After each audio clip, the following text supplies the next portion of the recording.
Hello hi అండి, అందరికీ నమస్కారం అండి. అయితే ఇంతకుముందు వీడియోలో కూడా మీకు నేను షేర్ చేశాను ఏంటంటే ఈ కనక మహాలక్ష్మి అమ్మవారి గురించి మరికొన్ని విషయాలతో మీ ముందుంటాను.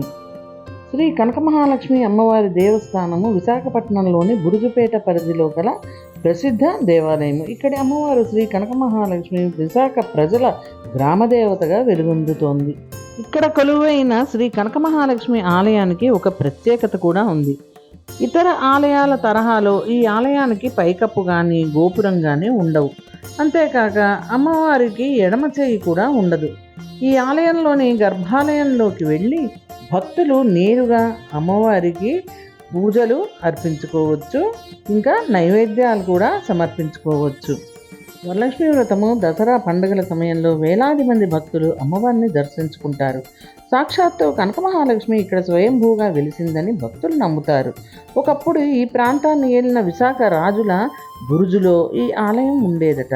శత్రువుల దాడి సమయంలో అమ్మవారి విగ్రహాన్ని సమీపంలోని బావిలో పడేసి తర్వాత రక్షించారని చెప్తున్నారు. బావిలో ఉన్న అమ్మవారు భక్తులకు కళ్ళలో ప్రత్యక్షమై తన్ను బావి నుండి బయటకు తీసి ఎలాంటి పైకప్పులు ఇంకా తలుపులు లేకుండా ప్రతిష్ఠించాలని కోరడం వల్ల ఆలయానికి పైకప్పు నిర్మించలేదని చెబుతారు. దీనికి ఇంకొక కథ కూడా ఉన్నదన్నమాట. సద్గుణ సంపన్నుడైన ఓ బ్రాహ్మణుడు కాశీకి వెళ్తూ విశాఖ తీరం మీదుగా బురుజుపేటకు చేరుకుంటాడు. అమ్మవారి విగ్రహం ఉన్న బావిలో స్నానమాచరించి సేదలు కూడా తీసుకున్నాడు. ఆ సమయంలో అమ్మవారు ప్రత్యక్షమై తాను కలియుగంలో భక్తుల కోరికను తీర్చేందుకే అవతరించాలని, తన విగ్రహాన్ని ఆలయంలో ప్రతిష్ఠించాలని కోరుకుంటుంది. అయితే ఆ బ్రాహ్మణుడు తాను కాశీకి వెళుతున్నానని మన్నించాలని ప్రాధేయపడ్డాడు. ఆగ్రహానికి గురైన అమ్మవారు తన వామనాస్తంలో పరిగా అనే ఆయుధంతో బ్రాహ్మణ్ణి సంహరించేందుకు సిద్ధమవుతుంది. దీంతో బ్రాహ్మణుడు శివుడిని ప్రార్థించుకున్నాడు.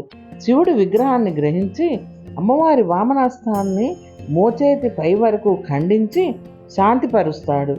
కనక మహాలక్ష్మిగా భక్తులను అనుగ్రహించాలని ఆదేశిస్తాడు కూడా. అందుకే ఈ ఆలయంలో అమ్మవారికి వామనాస్తం ఉండదు. ఇంకా విశేషాల మాటకు వస్తే ఆలయం మండపం ఉంటుంది, కానీ గర్భగుడి అంటూ ప్రత్యేకంగా ఉండదు. ఇనుప చట్రం కొంతవరకు రక్షణగా ఉంటుంది. ఎవరైనా సరే గర్భాలయానికి నేరుగా వెళ్ళి అమ్మవారిని తాకి దర్శించుకోవచ్చు. అమ్మవారి గర్భాలయానికి తలుపులు కానీ కప్పు కానీ ఉండవు. నెల రోజుల పాటు జరిగే మార్గశిర మాస మహోత్సవము సందర్భంగా కూడా ఈ ఆలయం పెద్ద సంఖ్యలో జనాన్ని ఆకర్షిస్తుంది. ఈ ఉత్సవం ఉత్సాహంగా జరుగుతుంది. అందంగా అలంకరించబడిన దేవతను చూడటానికి మరియు ప్రార్థనలు చేయడానికి వేలాది మంది భక్తులు ఈ సమయంలో వస్తారు. గురువారం శ్రీ మహాలక్ష్మిని పూజించడానికి అత్యంత పవిత్రమైన రోజుగా చాలామంది భావిస్తారు. కాబట్టి ముఖ్యంగా పెద్ద సంఖ్యలో జన సమూహం ఇక్కడికి వస్తారు. ఉగాది మరియు నవరాత్రి వంటి ఇతర ప్రధాన పండుగల్లో కూడా దేవత అద్భుతమైన అలంకరణతో అలంకరించబడి ఉంటుంది. సంతానం ప్రసాదించే తల్లిగా కూడా కొలుస్తారు. ఇక్కడ గొప్ప సంస్కృతి ఇంకా ఆధ్యాత్మికత కొట్టొచ్చినట్టు కనిపిస్తుంది. అమ్మవారి దేవస్థానానికి చేరుకోవడానికి విశాఖపట్నం రైల్వే స్టేషను, బస్సు కాంప్లెక్స్ల నుంచి బస్సు సదుపాయాలు కూడా ఉంది. ఆటోల్లో కూడా ఇక్కడికి చేరుకోవచ్చు. విశాఖపట్నం సందర్శనకు వచ్చే పర్యాటకులు తప్పకుండా సందర్శించాల్సిన చారిత్రాత్మక ప్రాంతం ఇది.